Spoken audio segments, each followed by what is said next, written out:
You'll need to wear this." My cousin Rachel dropped a crisp black uniform on the bed without even looking at me.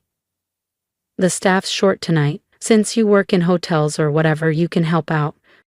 I held up the butler's jacket, biting the inside of my cheek to keep from smiling. If only she knew.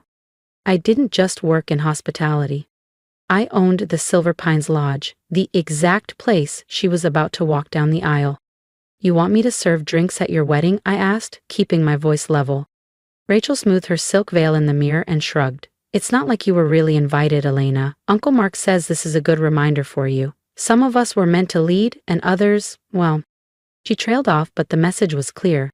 She had no idea that just weeks ago, she'd been sobbing into her phone when her original venue fell through. No idea that I had personally approved her emergency booking. No idea that this entire venue, this luxury mountaintop resort, was mine. 8 years ago, at 25, I walked away from the Carter family business. I didn't want to flip houses or push overpriced condos. I wanted to create experiences, spaces where people felt seen, valued, and pampered. They called me a disgrace. My uncle said, "No real woman leaves a legacy behind to make beds for strangers." But that's exactly what I did, starting from the bottom as a front desk clerk. I learned the business inside and out. Now, I own 7 boutique properties across the country. Celebrities, politicians, and Forbes-listed execs all know my name. Elena Wright, founder of Wright Hospitality Group. The Silver Pines Lodge book's out 2 years in advance. But for Rachel, I made an exception. "The ceremony's at 5, she added, scrolling her phone. "Be downstairs by 3 to help set up. And Elena, don't embarrass the family, okay?" I smiled. Wouldn't dream of it. After she left, I turned to my laptop. The wedding file was still open. Client, Rachel Carter. Approved by E. Wright, owner. A message popped up from one of our VIP guests. "Excited to see you tonight, Miss Wright. The lodge looks incredible." It does. And Rachel, she's about to find out that the girl she tried to turn into her butler owns the entire stage she's performing on. She beamed, thinking her last-minute booking at Silver Pines was thanks to the Carter family's influence. The irony nearly made me laugh out loud. My phone buzzed. A text from my assistant Lena. "Everything's ready for tomorrow. Full staff briefed. All under NDA per your instructions. You sure you want to go through with this?" I stared at the message for a long second, remembering every Christmas dinner where I'd been asked to help serve while the rest of the family drank wine. Every time my uncle had introduced me as the hotel girl, like it was something to be embarrassed about. Every time Rachel had smirked and said, "Elena's doing her little travel thing." "Absolutely sure," I typed back. "And make sure the uniforms are laid out, hers too." The next morning, I entered my own resort through the back service entrance. The crisp black uniform Rachel had left me was tucked under my arm. My staff played their parts flawlessly, greeting me like a trainee, showing me where to stash my things. "Miss Wright, my security chief, Marcus," murmured as I passed. "All cameras are in place. We'll capture the full event." I nodded. This wasn't about revenge, this was about reflection. Because sometimes the best lessons come dressed in humility. The lodge was buzzing. Floral arrangements worth 6 figures were being placed with surgical precision. The ballroom glowed with golden light beneath handcrafted chandeliers. The kitchen was a ballet of movement, chefs plating canapes like artwork. Around noon, my uncle showed up barking commands at the staff, as if he owned the place. "Is this really the champagne you're serving?" he scoffed at the sommelier. "This is a Carter wedding. You should know better." The sommelier, who'd personally selected that vintage for my private collection, kept his tone even. "I'll check with management, sir." My aunt breezed in soon after, oblivious, micromanaging the planner I'd hired myself. She walked past me twice without a flicker of recognition.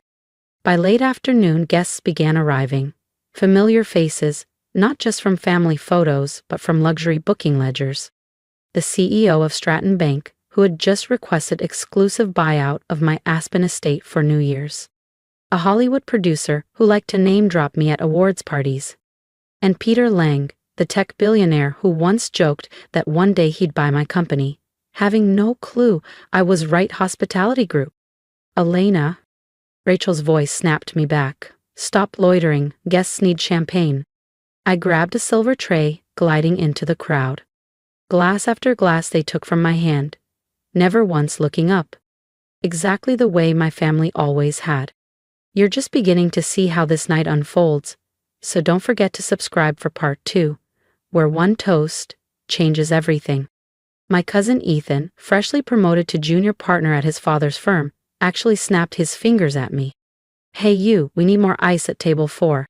I nearly laughed out loud. Just last month, he'd emailed my corporate office, practically begging to handle the legal contracts for Right Hospitality Group. My legal team sent back a perfectly worded rejection. Now here he was, treating me like I was just another member of the staff. I straightened, gave him a polite nod, and disappeared toward the kitchen, my expression calm, even as my chest buzzed with satisfaction. I played my role to perfection. I poured drinks, cleared plates, and disappeared into the background like I'd trained my team to do. But I was listening, watching. Every dismissive wave of the hand, every smug glance, every offhanded insult, filed away like names on a ledger. The ceremony ended just before sunset. The reception was now in full swing, glittering under chandeliers I had personally commissioned. Rachel floated across the dance floor in her custom gown like she owned the world. She had no idea she was standing in mine. I can't believe you got silver pines, one of her bridesmaids whispered in awe. This place is booked solid for years. Rachel gave a graceful shrug, basking in the attention. Well, you know, the Carter name still carries weight. Once they realized who we were, they practically begged us to host the wedding here. I topped off their glasses without a word, letting the irony sit in silence. Elena. My uncle's voice cut through the moment, sharp and commanding. Stop dawdling and bring another bottle of the Bordeaux to the head table, and try not to spill it this time. I hadn't spilled a thing all night. Still, I retrieved a fresh bottle, the very wine I'd selected for this event from my private collection, and made my way to the long head table. He was already mid-story, speaking loud enough for his colleagues to hear. I think it's actually good she ended up in hospitality. Teaches humility. Not everyone is built for real success. They laughed, clinking the Venetian crystal glasses I'd imported just for the occasion. My aunt leaned in to add, at least she's working, unlike Connor, who's still living at home. I glanced at my watch. Almost time. A familiar buzz hit my phone, a message from Lena. All signage is placed. Your signal? I typed one word. Wait. Because like any well-plated course, the best reveals come with timing. Hey, waitress. Ethan's voice again. Tell whoever's in charge that the playlist's trash. This is not the vibe. I nodded smoothly and turned away, my heart calm, my smile quiet. They had no idea that the woman they just dismissed was the one orchestrating every single detail around them. And if you've stayed with me this far, you might want to hit that subscribe button, because what happens next at this wedding, you won't want to miss it. I had personally curated the evening soundtrack, a hand-picked blend of modern classical, performed live by the London Symphony Orchestra, which incidentally I sponsor annually. Of course, sir, I said to Ethan, offering a polite nod. I'll speak to the owner right away. Good luck with that, Rachel chuckled from behind her flute of champagne. Elena, Mr. Wright never shows his face, probably some ancient recluse who doesn't even know what's happening in his own resort. That was my cue. I reached for my phone and sent a single message to Lena. Now, the chandeliers dimmed slightly, conversations across the ballroom tapered off as the LED screens mounted along the walls flickered to life. The Silver Pines logo shimmered on screen in elegant gold. Then came the words. Welcome to Silver Pines Lodge, a message from the owner. My uncle leaned forward. What's this? He muttered, his brow furrowed. The screen shifted. A series of high-definition photos faded in. Me standing beside ribbon cuttings in Singapore and Jackson Hole. Me shaking hands with dignitaries. Accepting the Luxury Hotelier of the Year award. Posing in front of properties with signs that read, Right Hospitality Group. My face, my name, clear as day. Gasps swept the room like a breeze. Champagne glasses paused mid-air. I reached up and slipped off the crisp black jacket I'd worn all evening, revealing a sleek, navy Tom Ford suit underneath. I stepped forward into the center of the ballroom. "Actually," I said, voice steady, "the owner is very aware of what happens in her resorts." Rachel's glass slipped from her hand, shattering on the marble floor. Ethan choked on his wine. My uncle's face drained of all color. That's not possible," Rachel whispered. "Would you like to see the deed?" I asked with a smile, "or the annual financials? I assure you, everything is quite in order." "You own this place?" my uncle stammered. "All 7 properties, actually," I replied. "Silver Pines was the first, the place I learned what true hospitality really means, something the Carters never quite mastered." The screen continued, sweeping drone shots of our Swiss Alpine estate, aerial views of our oceanfront Maldives sanctuary, the rooftop lounge of our San Francisco flagship, my empire, quietly built while they thought I was just folding linens.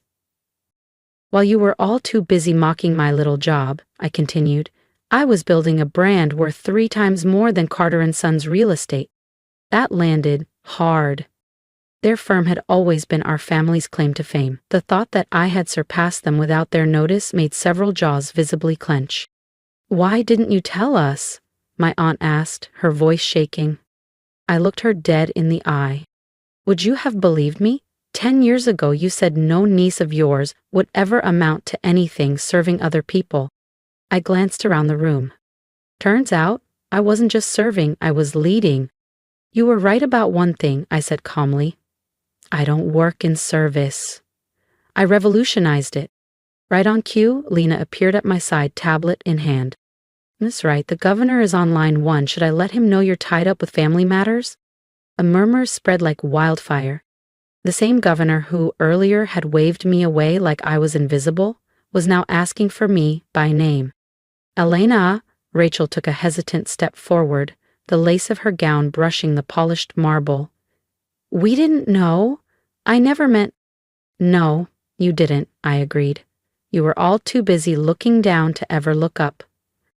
I turned slightly, addressing the entire ballroom, now a mix of stunned silence and darting glances. "But that's okay. While you were focused on appearances," I paused, gesturing around, "I was building something real." I took a deep breath and lifted my glass. "Please, enjoy the rest of the evening. The reception has been extended 2 hours, on the house." A ripple of soft laughter moved through the crowd. I added with a wink, "Though I'm afraid I'll no longer be personally serving drinks." A few guests clapped, 1 or 2 raised their glasses in my direction, now realizing exactly who had been walking among them all night. From the front, my uncle rose, straightening his designer tie like he was preparing for a boardroom pitch. "Elena," he said, voice more careful now, "perhaps we should discuss this in private." "Of course," I nodded smoothly. "My office is just upstairs. Though you may remember it, you complained yesterday that the penthouse suite was wastefully oversized." A few guests chuckled. The irony had landed. He had spent nearly half an hour lecturing the front desk, my front desk, about hospitality standards, not knowing he was standing in the headquarters of a billion-dollar empire. As the music resumed, the energy in the room shifted. Conversations bubbled, curious, reverent, even embarrassed. "She owns everything," I overheard one guest whisper, "and they made her serve appetizers." Later that night, after the last champagne flute was cleared and Rachel had disappeared into the upgraded honeymoon suite I'd gifted her anyway, I stood in my office, overlooking the moonlit forest and lake. Lena entered, setting the final event report on my desk. "Your family seems subdued," she noted. "Amazing what a little perspective can do," I replied, remembering Ethan's awkward apology and my aunt's teary, faltering hug. "Are you going to tell them about the expansion?" Lena asked, nodding toward the contracts on my desk. "The space tourism?" I smiled. Bristol Cove had built resorts across continents. Now we were going beyond them, becoming the first luxury brand to offer zero-gravity accommodations. "Let's save that for the next family gathering," I said, amused. After all, every great hotelier understands the value of repeat business. My phone buzzed. A message from Rachel. "Can we talk tomorrow?" I replied, "Of course. You're booked for breakfast at Ocean View at 9. I own that restaurant too. I own that too.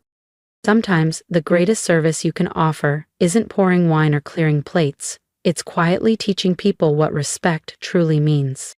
As I stood in the warm glow of my office, overlooking the pine-framed lake and mountains, I knew tomorrow would mark a new chapter in the Carter family legacy, one that wouldn't be built on empty pride or last names, but on earned recognition, and maybe a little humility.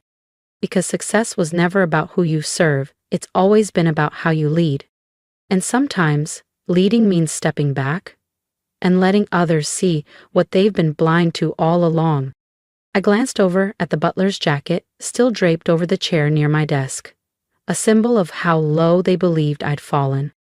But tonight, it had served me better than any crown ever could. I smiled. It had been worth every tray, every fake nod, every snapped finger, for just one night, to show them that dignity has nothing to do with uniforms and everything to do with character.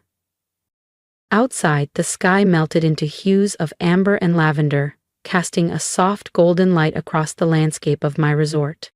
My resort. Tomorrow would bring expansion plans, investor calls, and maybe even a real conversation with Rachel over breakfast. But tonight, I was at peace. Because sometimes the best revenge isn't cold at all. It's warm, elegant, and comes with a view money can't buy. And just maybe, a reservation you can't fake your way into. If you've made it to the end of my story, thank you. Truly. Sharing this wasn't about proving anything to my family. It was about finally standing strong in the truth I spent years quietly building. For a long time, I let their dismissiveness define me. I let their voices echo louder than my own. But I've learned that you don't need their applause to validate your purpose. You just need the courage to walk your own path, even if it starts at the back door in a borrowed uniform. If something in my journey resonated with you, leave a comment below. Tell me, have you ever been underestimated? Have you ever had to prove your worth not by shouting louder, but by letting your actions speak for themselves? Support doesn't always have to be loud. Sometimes it's as simple as clicking like, subscribing, and helping stories like mine reach someone else who might be sitting in silence right now, wondering if they're enough. You are. And if you ever find yourself doubting your worth, remember this: dignity isn't about titles or what others say, it's about who you become when no one's watching. So keep going. Quietly, proudly, and on your own terms.